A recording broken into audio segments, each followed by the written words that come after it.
keeping our elected officials and those running for high office in a safe mode throughout their conduct. We've got to do this together, both parties, for the good of our nation. Political violence and vandalism is never, never acceptable. I yield the floor. U.S. Senator Dick Durbin yesterday talking about a hearing that's going to be happening in less than an hour in Washington, D.C. with the Senate's Judiciary Committee looking into the attempted assassination of former President Donald Trump. So 10 a.m. their time, 9 a.m. our time, so less than an hour. Senator Durbin is going to be leading that. It's a joint committee hearing with the Homeland Security Committee as well and the U.S. Senate. They'll be talking with several officials to get to the bottom of some of the important questions there are concerning what happened on July 13th in Butler, Pennsylvania. It is Illinois in Focus Daily. I'm Greg Bishop. Like, subscribe, hit that notification bell. Tons to tackle today, and each and every weekday morning you can wake up with us here with America's Talking Network. Like, subscribe, and hit that notification bell with the Center Square and Illinois in Focus Daily. So let's go ahead and hear a little bit of what Senator Durbin had to say yesterday on the U.S. Senate floor. As the senior Illinois U.S. Senator, he's also the Majority Whip and chairs the Senate Judiciary Committee. Very important committee in the U.S. Senate to oversee a variety of things. Here's Senator Durbin yesterday on the Senate floor. But this assassination attempt has exposed more than just the continued threat of gun violence in America. It has also revealed unacceptable security failures in the operations of the United States Secret Service. Despite the implementation of a security plan to secure the rally site on July 13th, the shooter involved was able to fly a drone outside of the security perimeter for 11 minutes. His suspicious activity was reported twice, and he was spotted on the roof of a building prior to taking his first shot. Yet his violent plan continued unimpeded, and he was able to fire 8 shots before a Secret Service counter-sniper killed him. The implications are terrifying. When a mere 2 days after the shooting, the Secret Service needed to secure the Republican National Convention in Milwaukee. And in less than a month, the Secret Service must secure the Democratic National Convention in Chicago, in our home state of Illinois. Between now and November 5th, Vice President Harris and former President Trump will hold countless political events with thousands of Americans across the country. The Secret Service will need to secure all of these major events, but the agency needs first to restore our trust in its ability to do so.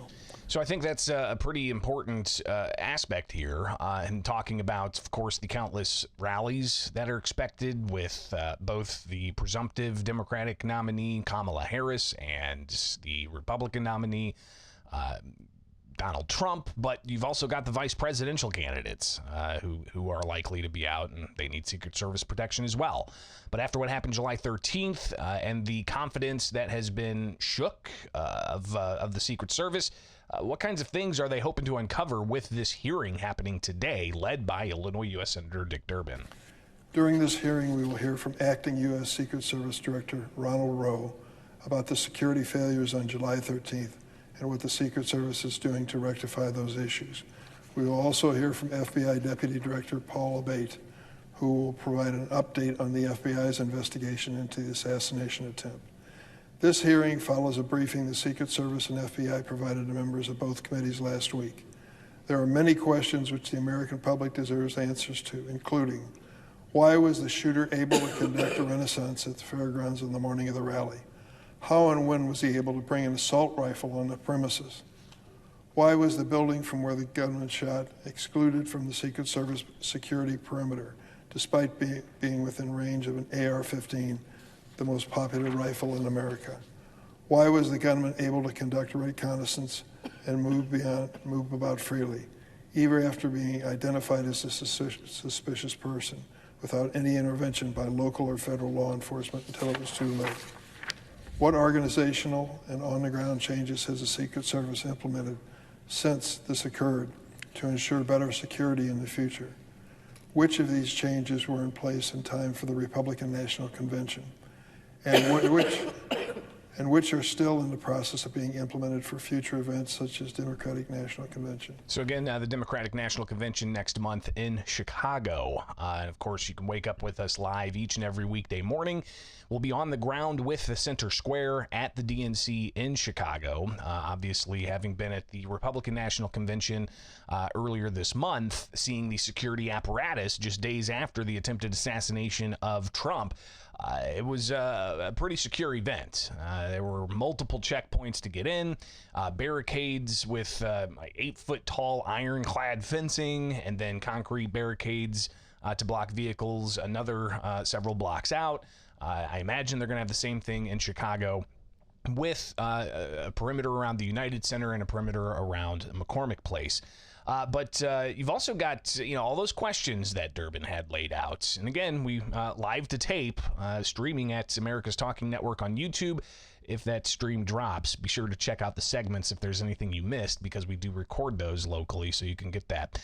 So a lot to tackle here with this hearing today. Again, 9 o'clock Central Time. But you had Durbin ask a whole host of questions. What security updates have there been since July 13th? Why was the shooter able to do reconnaissance with a drone hours beforehand? And all the other questions swirling around the security failures there. But some other angles that Durbin and Democrats have already shown they're wanting to tackle, and that's the, quote, availability of a very popular rifle, they acknowledge. What challenge does the proliferation of weapons present to the Secret Service mission to protect current and former presidents, vice presidents, families, and major candidates moving forward? These are fundamental questions which will be asked tomorrow.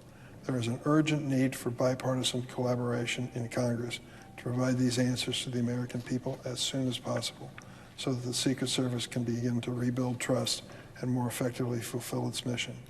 The work has already begun, and tomorrow's joint hearing will help bring about transparency and accountability for Secret Service failures in Butler, Pennsylvania on July 13th. So again, that's going to be this morning, just after 9 o'clock our time, 10 o'clock Eastern time in Washington, D.C. An examination of the security failures leading to the assassination attempt on former President Trump. So we'll obviously, a lot of news is going to be made about that hearing, especially since an Illinois native, former director of the Secret Service, Cheadle, she resigned. So here we are with a acting director for the Secret Service set to answer a lot of tough questions, and apparently already having some statements released saying that, there were failures, no question. All right, Illinois in Focus Daily. I'm Greg Bishop. Like, subscribe, hit that notification bell with America's Talking Network each and every weekday morning. Follow me anywhere, Bishop on Air, and be sure to get the newsletter with the Center Square.